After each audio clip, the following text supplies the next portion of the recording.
오늘 요한복음 10장 22절부터 42절까지 제법 긴 본문을 우리가 읽었습니다. 중간에 단락이 내용이 이렇게 끊어지는 것 없이 계속 연결됐기 때문에 말씀을 읽는 게 우리한테 의미가 있어서 다 읽었는데요. 그 22절에 보면은 성전 봉헌절이었고 겨울이었다라는 말씀이 나오고 있습니다. 제가 이 성전 봉헌절이 무엇인지 설명을 하는 것이 전체 이해하기 쉬울 거라고 생각합니다. 여러분, 예루살렘의 제일 첫 번째 세워진 성전은 어느 성전입니까? 누가 지었습니까? 다 알죠? 다윗의 아들 솔로몬이 성전을 아주 멋지게 지었습니다. 그리고 그날 밤에 성전을 봉헌한 다음에, 그게 첫 번째 성전 봉헌일이죠. 기도할 때 하나님께서 다윗에게 나타나셔서 그에게 소원을 물어보셨습니다. 내가 너에게 무엇을 해줄까? 라고 물어보셨을 때, 우리가 주일학교만 다녔어도 다 알죠. 솔로몬이 그때 무엇을 구했습니까? 내가 원하는 대로 다 주겠다. 하나님께서 말씀하셨어요. 그랬더니 하나님, 내가 이 나라를, 이 백성들을 잘 다스릴 수 있도록 지혜를 주시옵소서. 그랬더니 솔로몬의 구하는 것이 하나님의 마음에 합하였도다 그랬어요. 내가 부와 영화도 구하지 아니하고 내 원수의 생명도 구하지 아니하고 이 지혜를 구했으니 내가 이것과 지혜는 물론이고 나머지 모든 것들을 다 더해 주시겠다. 이렇게 말씀하였습니다. 자, 그게 이제 솔로몬 성전이었습니다. 제 첫 번째 성전이었죠. 그런데 우리가 이제 역사서를 통해서 아는 것처럼 바벨론이라는 나라가 크게 강성해져서, 지금 여러분 그 어디냐면은 그 이라크 쪽에 그 지역이었었어요. 모든 제국들을 다 멸망시키고 그 다음에 밑에까지 내려와서 드디어 예루살렘을 다 함락시켰습니다. 느부갓네살이 솔로몬 성전을 다 파괴했어요. 해파시키고 전부 다 포로로 바벨론으로 끌고 갔잖아요. 그런데 바벨론도 이렇게 태평성대를 누리는 것 같더니 바로 그 아래서 일어난 페르시아라는 옛날 성경에는 바사국이라고 했죠. 바사. 페르시아를 바사라고 해서 어떻게 무슨 나라인지도 잘 모르잖아요. 근데 페르시아입니다. 페르시아. 별을 보고 점을 치는 페르시아 왕자, 그런 옛날에 가요도 있었잖아요. 페르시아가 일어나서 바벨론을 멸망시켰습니다. 그때 페르시아의 왕의 이름이 고레스 대왕이라는 사람이에요. 고레스는 유명한 칙령을 내렸잖아요. 내가 하늘의 하나님께서 나에게 명령하셨으니 너는 내가 기름 부은 종이다. 이방의 왕한테 하나님께서 기름 부어 쓰는 종이라고 말씀하셨어요. 그래서 고레스를 통해서 너희 유대인들은 모두 너희 나라로 돌아가서 성전도 짓고 거기서 하나님 섬기면서 잘 살아라. 이렇게 고레스가 칙령을 내려서, 그래서 이제 포로들이 다 예루살렘으로, 이스라엘로 돌아오게 되었습니다. 그 후에 돌아온 다음의 내용은 에스라서와 느헤미야서를 읽어보면 여러분 잘 알 수 있습니다. 그래서 에스라는 성전이 다 파괴됐었잖아요. 그 기초 흔적만 남아있으니까 다시 성전을 재건하기 위해서 많은 애를 썼다는 기록이 에스라서의 중심 내용이고, 느헤미야는 이제 그 후입니다. 성전이 재건된 다음에 예루살렘 성벽도 다 무너졌잖아요. 예루살렘 성벽을 재건하는 내용이 느헤미야서인 것입니다. 여러분들이 다 이제 이해하실 수 있을 겁니다. 자, 그런데 성전이 또 한 번 모욕을 당하는 일이 있었어요. 그때는 회파되지는 않았지만 이제 페르시아가 누구한테 망했어요? 영화에도 나오던데 그리스라는 제국이 마케도니아에서 일어나서 알렉산더라는 대왕이, 젊은 대왕이에요. 알렉산더가 일어나서 전 세계를 정복했습니다. 알렉산더가.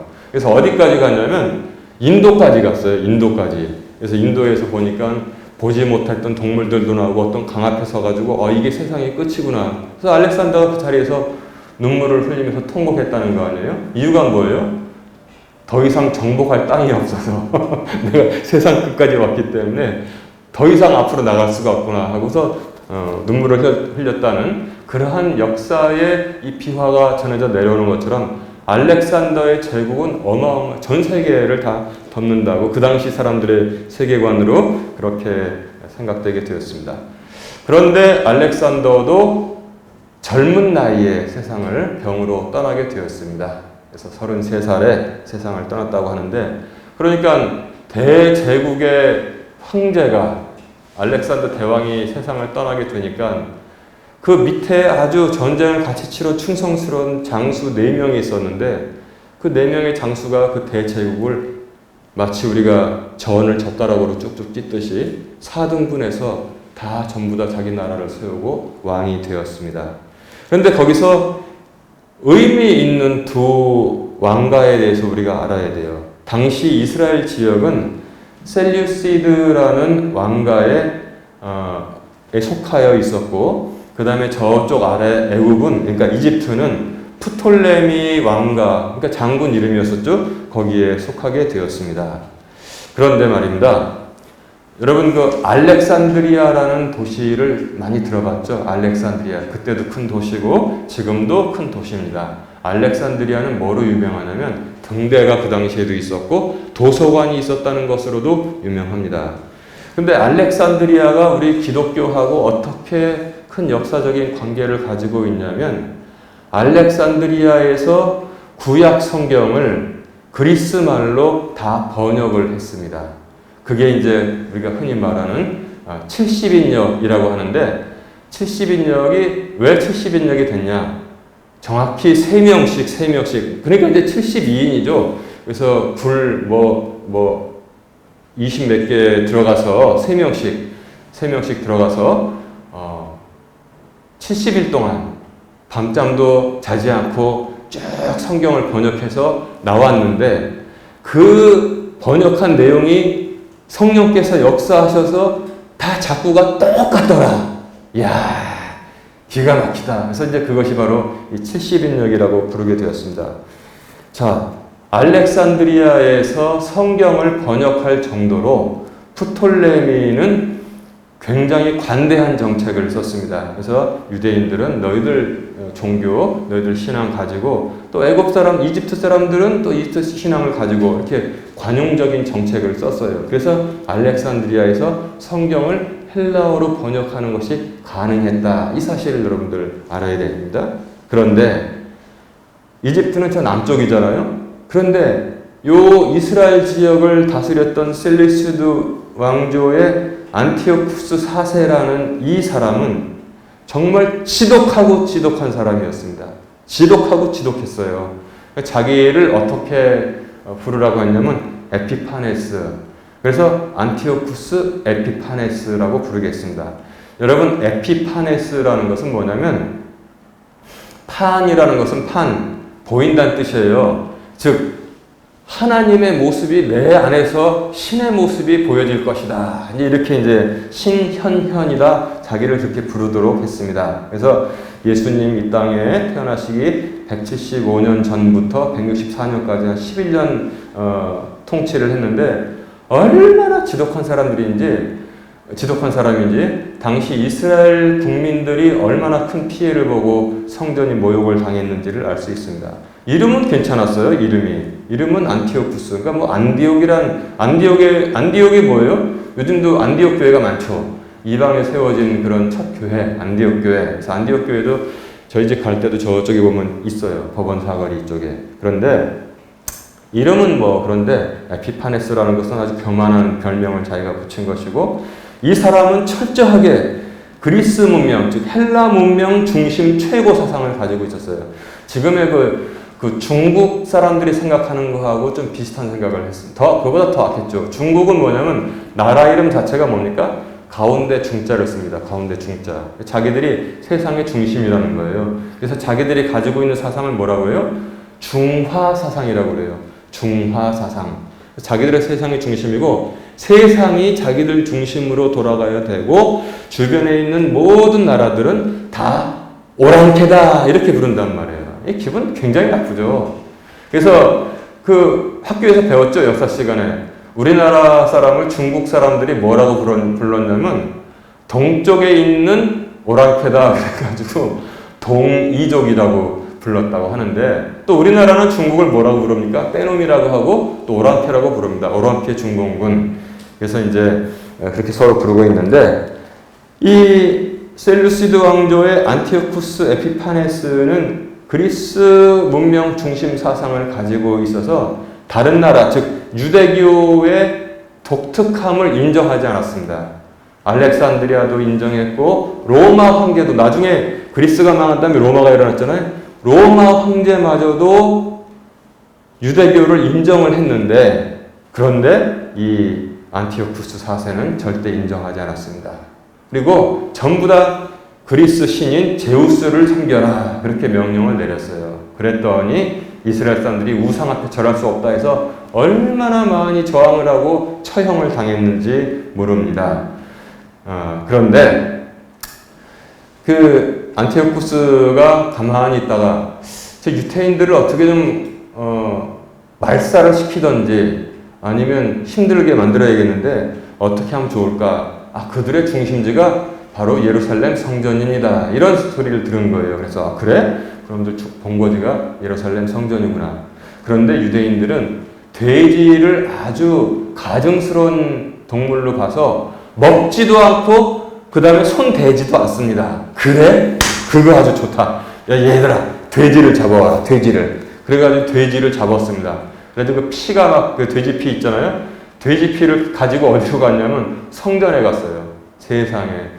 성전에 하나님께 이 제사 드리는 그런 기물 있잖아요. 거기다 돼지 피를 다 부었습니다. 그러니까 이스라엘 사람들로 그 당시 유태인들 생각으로는 도저히 용납하지 못할 일이 일어났어요. 그리고 돼지 피를 가지고 성전 벽에다가 막 뿌리고 막 바르고 다녔어요. 그리고선 눈에 보이지 않는 하나님이 어디 있느냐. 그리고 그리스 신, 아까 우두머리가 있다고 그랬잖아요. 우리가 그리스 로마 신화 읽어보면 알잖아요. 제우스 신의 신상을 만들어가지고 성전에 가져와서 거기다가 또 가운데다가 세워놓게 되었습니다.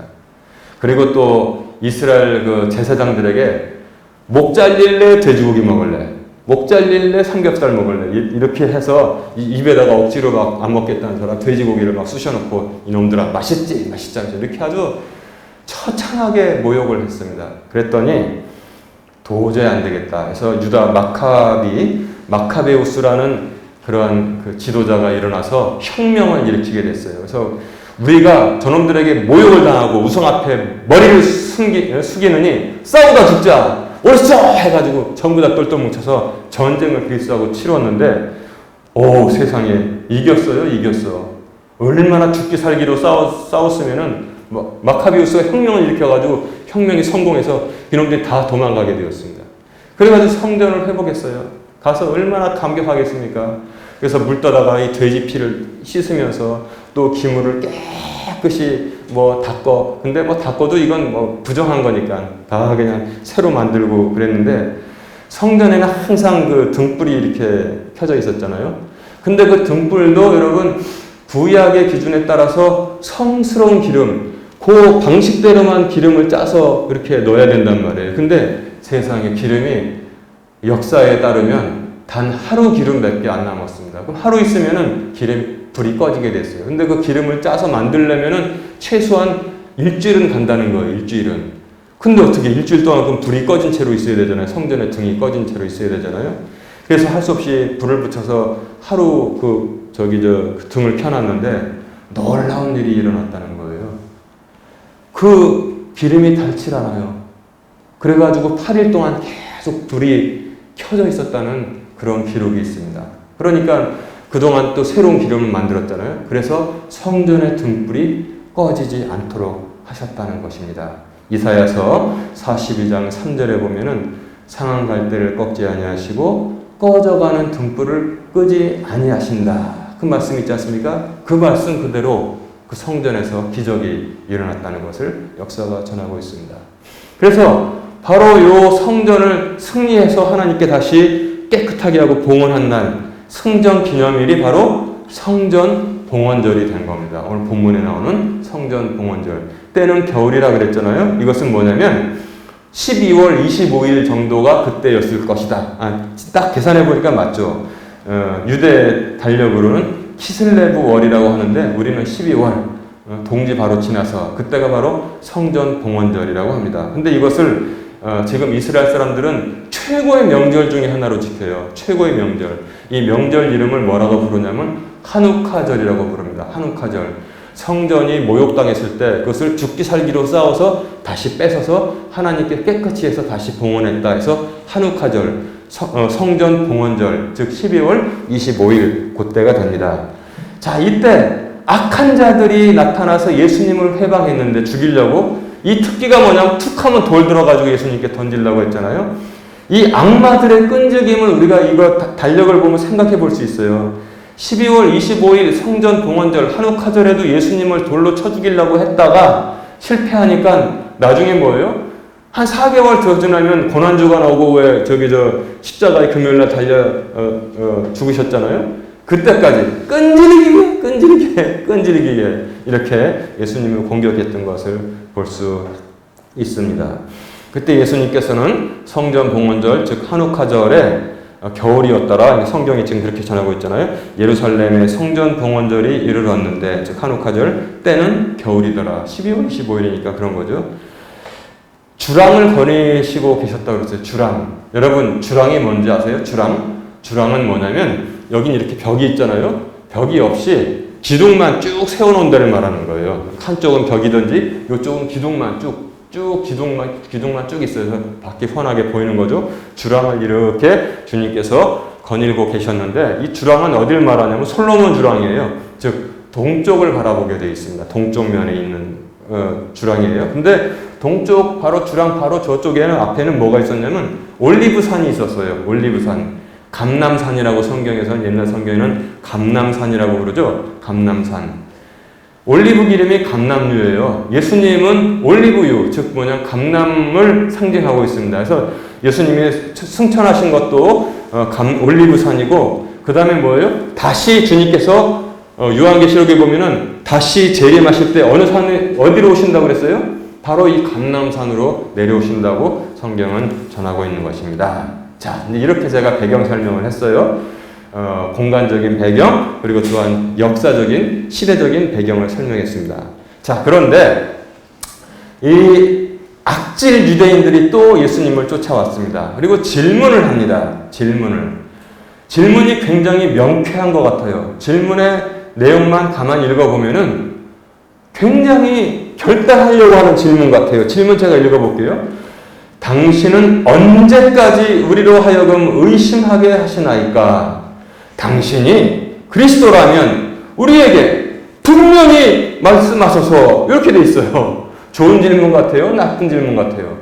겉으로 보면 당신은 언제까지 우리로 하여금 의심하게 하시나이까? 당신이 그리스도라면 우리에게 분명히 말씀해 주세요. 그럼 우리가 결단하고 믿겠습니다. 그런 것 같잖아요. 근데 이게 아니에요. 믿으려고 한 질문이 아닙니다. 신성모독을 유도하기 위한 질문이 되는 거예요. 우리가 왜 유도신문이란 말은 많이 들어봤죠. 경찰서에 가서도 조사받을 때 수사관이 유도신문 하면은 유도신문 해가지고 술술 말하잖아요. 그건 다 법원에서 인정이 안 된다고 합니다. 그런 건 아주 나쁜 거라고 그런단 말이에요. 근데 이 자들이 예수님을 지금 신성모독하게끔 유도 질문을 하고 있었다는 것입니다. 당신은 언제까지 우리로 하여금 의심하게 하시나이까? 깨달습니다. 당신이 그리스도라면 우리에게 분명히 말씀해 주셔서 그럼 우리가 믿겠나이다. 그러는 것 같잖아요. 근데 그게 아니에요. 당신이 그리스도라면 우리에게 분명히 말씀하셔서는 뭐냐면 그렇게 말씀하시면 분명히 돌로 던지겠다는 그런 악한 그런 심보들이 있는 것입니다. 이 자들이 예수님을 계속 유도 질문한 것은 지금이 처음이 아니에요. 마태복음 22장에 보면 또 유명한 유도 질문이 하나 있죠. 선생이시여, 당신은 참되시고 진실되시고 또 그리고 사심으로 판단하지 않는 분임을 우리가 믿나이다. 먼저 이렇게 해놓고 아주 악질들의 특징이 여기 다 나와 있어요. 가이사에게 세를 바치는 것이 옳으니까 바치지 않는 것이 옳으니까.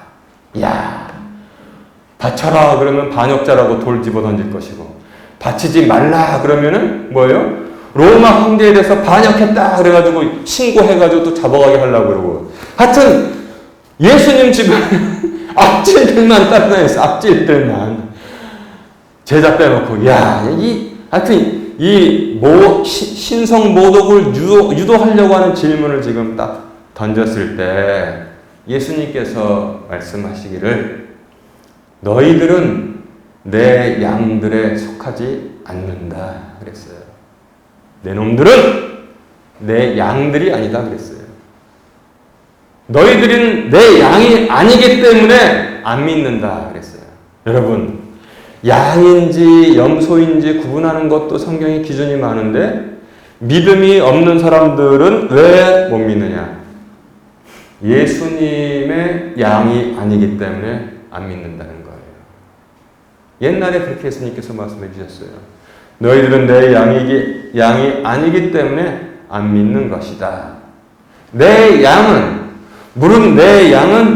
내 음성을 듣고 나는 또한 그들을 알고 그들은 나를 따르느니라 그랬습니다.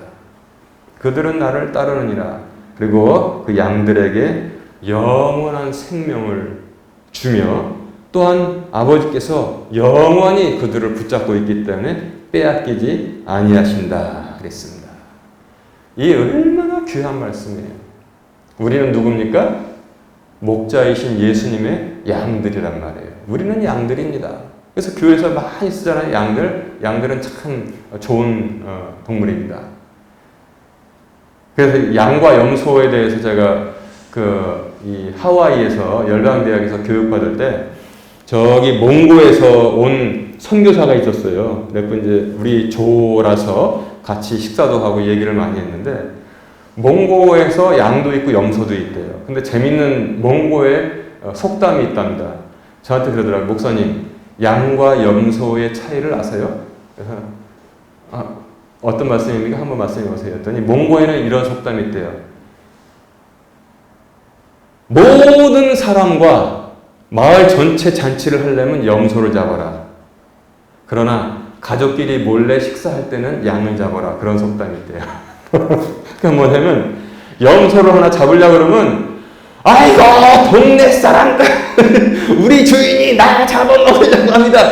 얼마나 소리를 그냥 끝까지 지르는지 동네 사람들이 다 한대요. 그래서 동네 사람과 잔치를 하려면 염소를 잡고 그 다음에 가족끼리만 식사하려면 양을 잡으라는 거예요. 양은 그냥 이렇게 푹 찌르면 별로 소리도 안 내고 그냥 푹 죽는데요. 그게 바로 양이랍니다. 그래서 그렇구나. 굉장히 재밌는 말을 제가 들어서 그때 거기서 들은 기억이 지금도 생각나고 있습니다. 그래서 우리는 뭐예요? 예수님의 양이라는 거예요. 그렇기 때문에 우리가 예수님을 믿고 음성을 듣고 예수님은 또 우리를 철저하게 아신다고 말씀하고 있습니다. 그래서 우리는 영원한 생명을 받았는데 영원한 구원은, 그래서 지금 제가 우리나라에서 쉽게 여러분 이해할 수 있도록 제가 이렇게 말씀드린다. 군대 중에서 해병대 있죠. 해병대. 한 번 해병이면 뭐라고 그래요? 영원한 해병. 여러분 그거 잡혀서 한 번 구원은 뭐예요? 영원한 구원입니다. 한 번 구원은 영원한 구원. 제가 그래서 그 구원을 잃어버리는 수가 있다 이렇게 설교하고 다니는 분들이 있어서 사람을 굉장히 두렵게 만드는데, 여러분 그렇지 않아요. 우리가 실수할 수 있어요. 우리가 아주 못된 죄를 지을 수 있습니다. 아주 악한 죄를 지을 수 있어요. 우리도 크리스찬이라 할지라도 사람이 실족하잖아요. 벌써 4분이 이렇게 넘어지셨는데 그런 실족도 아니에요. 제가 말씀드리는 실족은 아주 그냥 자기 마음이 실족해서 큰 범죄를 짓는 거. 그래도 하나님은 그 구원을 뺏어가시지 않습니다. 반납받지 않으십니다. 뭐예요? 한 번 구원은 영원한 구원. 절대 여러분 잊지 마시기 바랍니다. 막 그냥 그 유튜브나 다른 방송 보면은 막 목사님들이 겁을 주는 분들이 있어요. 여러분 구원을 잃어버리지 않도록 노력하십시오. 예수 믿으면서 뭐하면 다시 뺏겨가지고 한 번 구원에 이 성령의 참여한 바를 맛보고 잃어버린 사람들은 영원히 구원받지 못하니 다시 새롭게 할 수 없느니라. 그 말씀을 하면서 그냥 설교를 하는데 목사인 저도 두려워요. 저도 그 말씀 들으면 벌벌 떠는데 제가 언제 그 설교를 해야겠다 그때 생각을 한 거예요. 오늘은 그냥 맛만 보이는 건데 얼마나 두려울까. 이 잘못된 방향이란 말이에요. 주님께서 그렇게 말씀하시는 게 아니에요. 나도 뜨끔뜨끔하는데 이런 설교를 들으면 얼마나 이 양들이 두려움에 떨까. 그래서 제가 언제 이 설교를 해야겠다 했는데 오늘 제가 나왔으니까 말씀드리는 겁니다. 여러분 절대 잊지 마세요. 한 번 구원은 영원한 구원입니다. 이유가 뭐냐? 오늘은 간단히 설명할게요. 구원이 사람의 일이 아니라는 거예요. 여러분 뭐 해가지고 구원받았어요? 뭐 행위로 구원받았습니까? 구원은 사람의 일이 아닙니다. 구원은 뭐예요? 전적으로 하나님께서 하시는 일이기 때문에 그래서 한 번 구원은 영원한 구원이라는 거예요.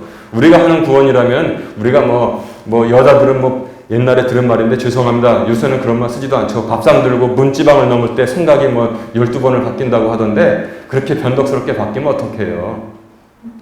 그러면 구원 받았다 안 받았다? 받았다 안 받았다? 사람이 말라 죽어요.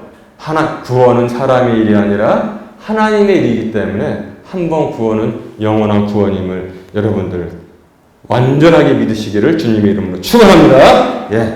사람이 할 수 있는 딱 하나 있어요. 딱 하나. 딱 하나 있긴 있구나. 뭐냐? 오로지 믿는 거.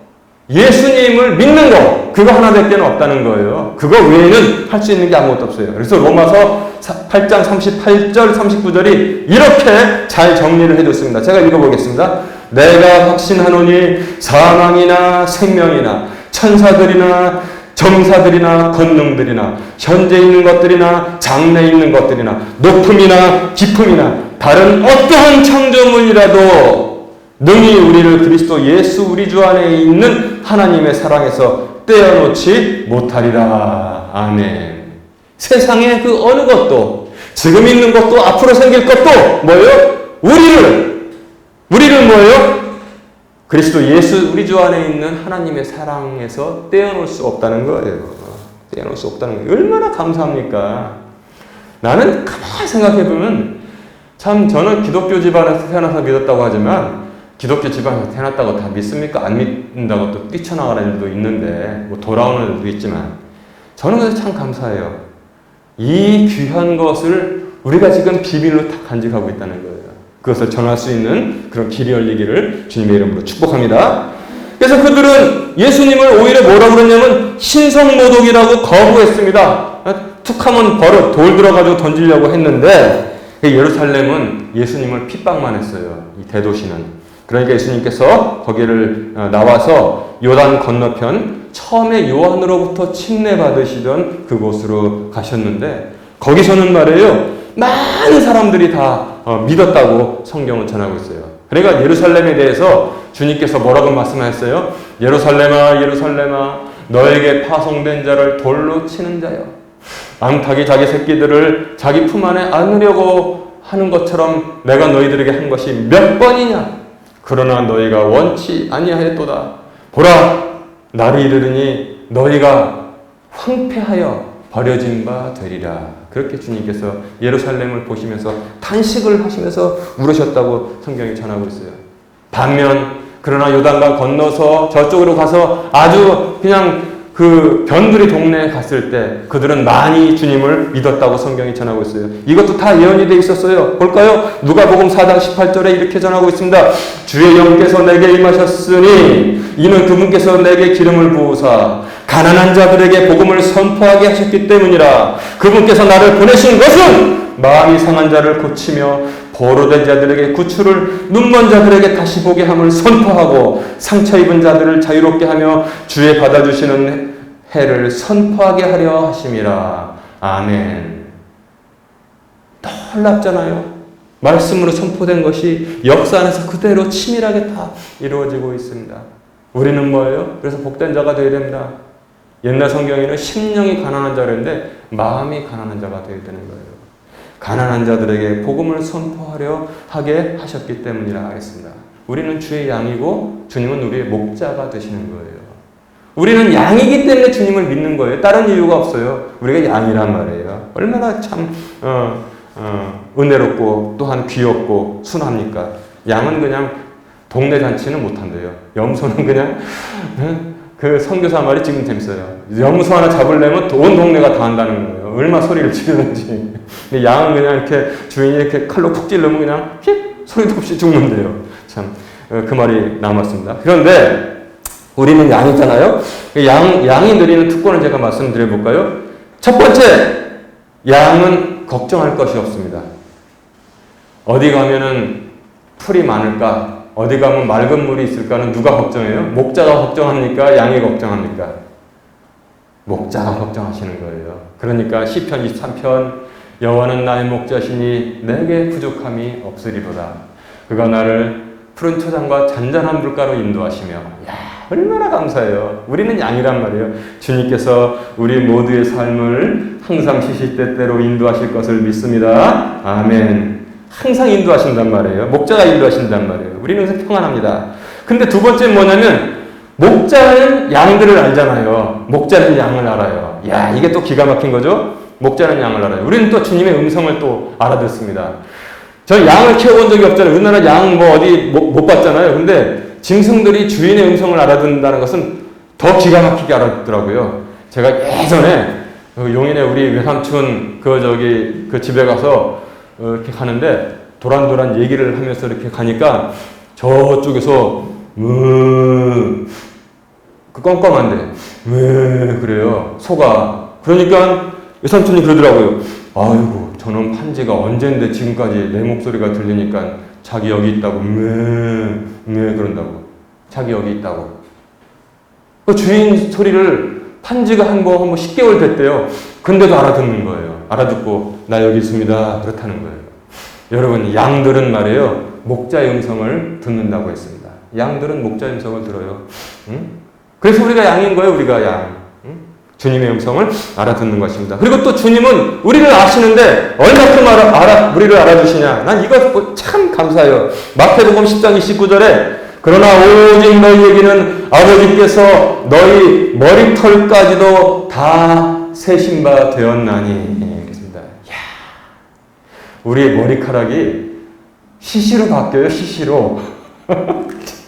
제가 젊었을 때 머리카락이 얼마나 많은지 이발소 주인이 이거 바리깡으로 뒤 하다 이게 서서 올라가다가 그래가지고 뒤로 확 당기는데 얼마나 따갑던지요.